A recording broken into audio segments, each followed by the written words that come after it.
समय के अंत में जब अंधकार अपने चरम पे होगा, तब 7 अमर योद्धा जागेंगे।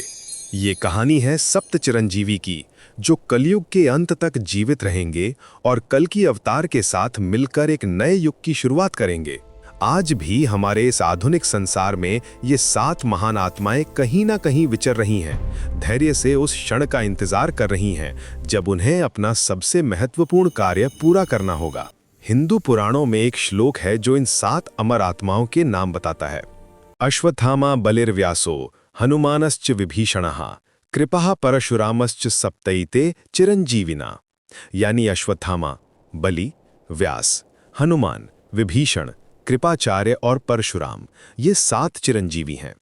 इस श्लोक के आगे कहा गया है कि जो व्यक्ति इन 7 का प्रतिदिन स्मरण करता है वो सभी रोगों से मुक्त रहता है और 100 वर्ष तक जीवित रहता है। कल्पना कीजिए, आज भी कहीं ना कहीं ये 7 महान आत्माएं हमारे बीच विचर रही हैं।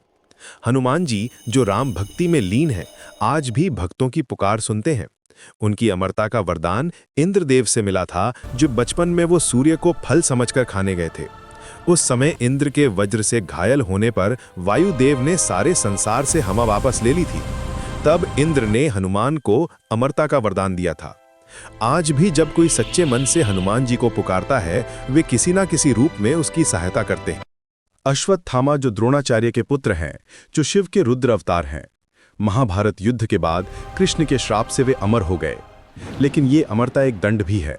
उनके माथे पर एक रत्न था जो उनकी शक्ति का स्रोत था, जिसे छीन लिया गया।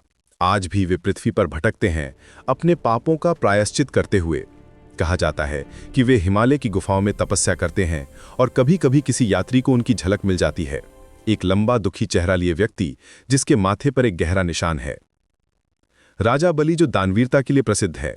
विष्णु के वामन अवतार ने उनसे 3 पग भूमि मांगी थी और उन्हें पाताल लोक भेज दिया था, लेकिन उनकी भक्ति से प्रसन्न होकर विष्णु ने उन्हें वरदान दिया कि वे साल में एक बार अपनी प्रजा से मिल सकेंगे।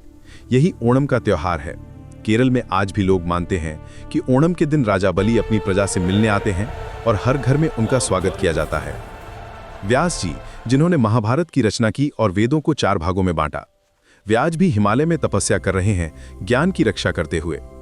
उनकी लेखनी से निकले शब्द आज भी हमारा मार्गदर्शन करते हैं। कहते हैं कि वे बद्रिक आश्रम में निवास करते हैं और वहां जाने वाले कुछ महान संतों को उनके दर्शन हुए हैं।